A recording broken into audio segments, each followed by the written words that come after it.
Hi, this is Rob O'Byrne, and hopefully I'm not going to look quite as bushy and homeless as I do right now when next I see you.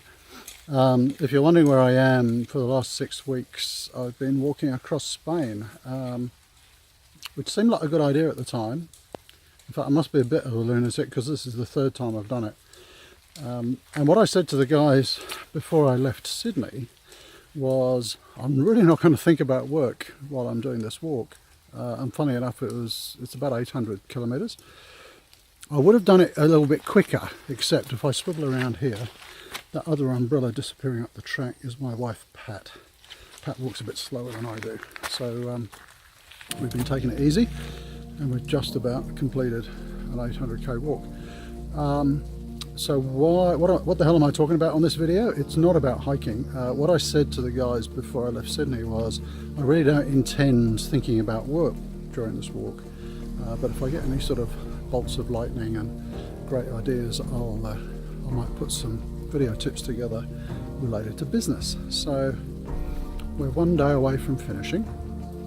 What I'll do is collect my thoughts, and I'll see if I can draw some business lessons out of this rather long walk that we've been doing. So watch this space.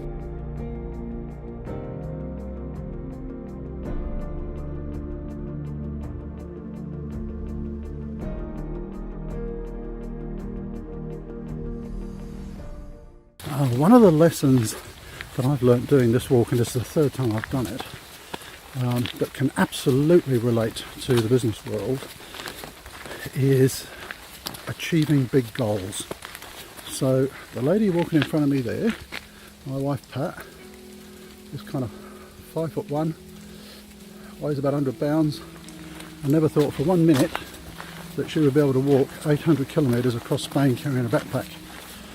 She's about 12 kilometres from finishing, and I won't say she's loved every minute of it, but she's loved most of it and had a huge number of challenges along the way in terms of fatigue and injury and all that sort of stuff. So what's the business lesson from that? Sometimes we'll set ourselves goals, or we'll be set goals that seem absolutely insurmountable, and it can be overwhelming and very stressful. And the way that we tackle this is Pat's second time walking this trail, my third. The way that we tackle this is we break it down into very easy, simple little goals. So how have we managed to walk 800 kilometres and not get stressed out? Because we're only thinking about today. We're thinking about today we're walking 20 k's to this village. Tomorrow we're walking 25 k's, 10 k's, whatever it is. And that's the immediate goal. In fact, our goal right now is to get another 2 k's to a little village called Labacoya, and there we're going to have lunch. The goal after that is just to walk 2 or 3 k's more to our stop for the end of the day. And so what's the business lesson? We have huge goals and it can seem a bit overwhelming. Make sure you set lots and lots of little milestones, so that you get this sense of achievement as you're going along. Wow, we covered that 10 k's really quick, or we got over that mountain and the view's great. And it's about celebrating achieving those little milestones, and enjoying the steps of that journey. So that is absolutely translatable into the business environment.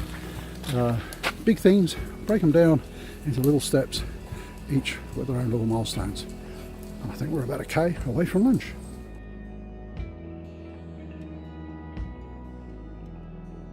Okay, another business lesson from an 800 kilometre hike across Spain. What's this one?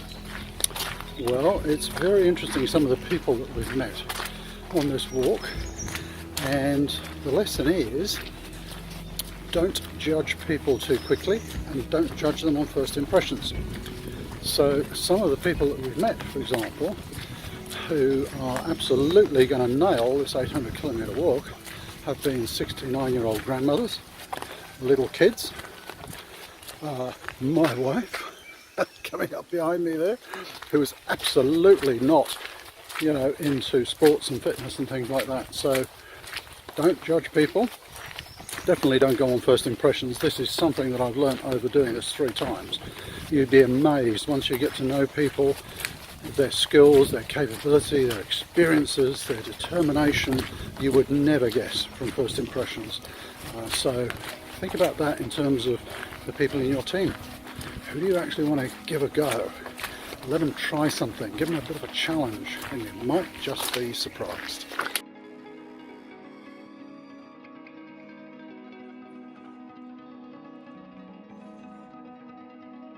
So one of the big lessons I think that can apply to business is communication. And it's very interesting doing this walk with someone. So my wife Pat is just ahead of me. Previous walks that I've done like this, I've done on my own. This one's very different. Why? Because communication is really important. So I'm the sort of designated map reader and finding the right route and booking the hotels and things like that. And constantly, as we're walking along, Pat will be saying how many k's have we got to walk, or where are we going to stop for lunch, where we're staying tonight. And so it's really important to keep that communication going, because this is not an easy walk. 800 k's, you get extremely tired, you get injuries, you can get irritable, and so just like managing a big project at work, you've got to keep the team not only motivated but up to date with exactly what's happening. So good and bad. What's the weather going to be like tomorrow? Oh crap! It's great fun walking in the rain. So yeah, there's lots of great analogies from doing a long walk like this. One of the big lessons for me is communication. Keep the team up to date with progress, with milestones, with the successes and the failures. Give them the bad news so they can plan for it. Let them know what's coming up. So that's really important. And another lesson from a very long walk.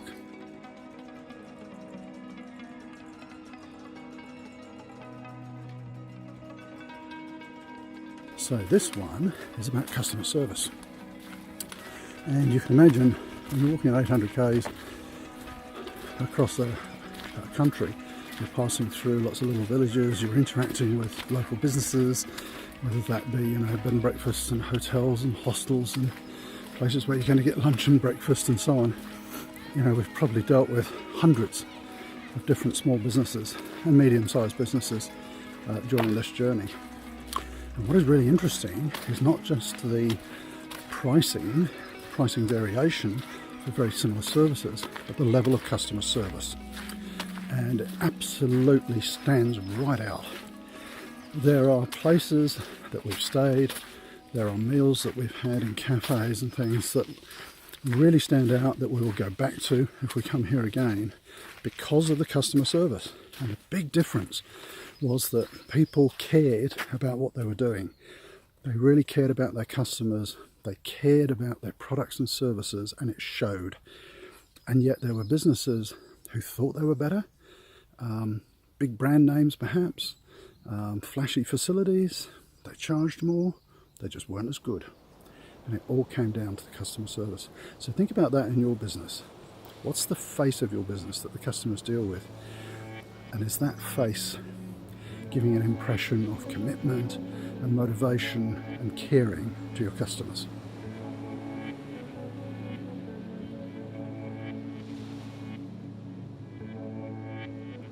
You see, when you're hiking with everything that you need in a backpack for 800 k's, and it took us about 6 weeks because we're really slow, you've got to carry everything that you need for 6 weeks. And so if you're going to carry everything, including the kitchen sink, you're going to have a very large backpack, you're going to have a very sore back, and you're going to have very sore feet. So the aim is to try and get your backpack weight down to about 7 or 8 kilos, which is hard. So you start off thinking about really lightweight equipment and clothing. You start thinking about lightweight backpacks. You kind of lay all the stuff out and you say, do I really need this? Do I need 2 of them? Can I make do with 1? And I think this is a really good lesson, not just for backpacking and life, but for business, because we clutter ourselves with stuff.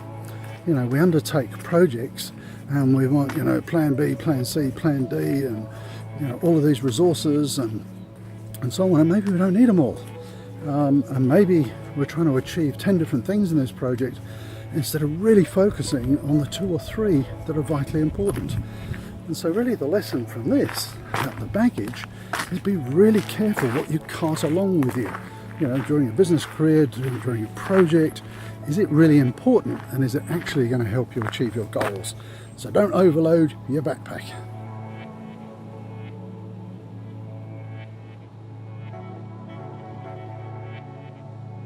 Okay, so here's another business tip learned while walking across Spain for 6 weeks, and that is take advice.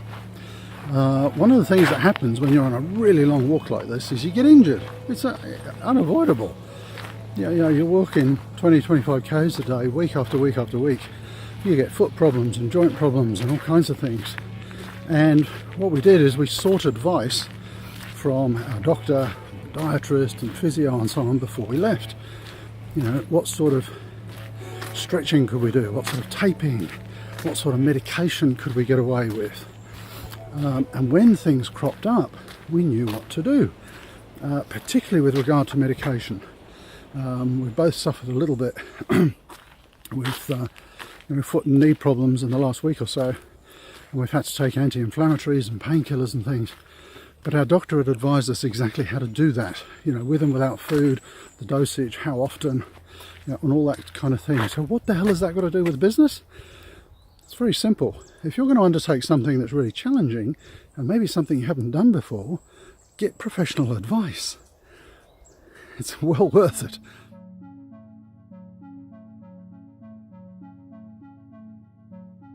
We're almost done. We're just outside Santiago de Compostela, and behind me you can probably see a couple of statues on the Hill of Joy, and just over there behind those trees is Santiago. 5 k's to go. What's this tip about? Quite simply, it's about taking time out. Now look, I'm really lucky as a business owner. I can take a couple of months a year off, and I go away and do all kinds of things like this. That's not possible for most people. What I would say though, if you're a business owner, if you're a manager, you know, whatever sort of job that you're doing, try to take proper time out. Personally, I can't go and sit on a beach. I love to sit on a beach, but it's not relaxing for me. You know, I'd sit there with a business book or something. You know, a bit of a nut. I need something to distract me, to take my mind off it, so off business. So I do this kind of thing. And I have to say, this is the very last day. I promised the guys back in the office, if I do some business videos, I'll do it on the final day, because I haven't been thinking about business at all for 6 weeks. Absolutely not at all. So that's why all these videos are sort of shot in a similar place. But yeah, look, taking time out is so important. So think about what it is that you can do that will distract you from business. You know, whether it's surfing or canoeing or sailing, it's probably some sort of physical activity, skiing. And make sure that you do get time out. You know, don't not take your leave. If you're a business owner and you've got a bit of flexibility, take more leave. You know, you come back refreshed and energized and much better. The business will be better for you. So really, really important lesson. There's no prizes for, you know, not taking time out. It really is. It's good for you, good for your business, good for your role, good for your team. Get away and refresh and unplug.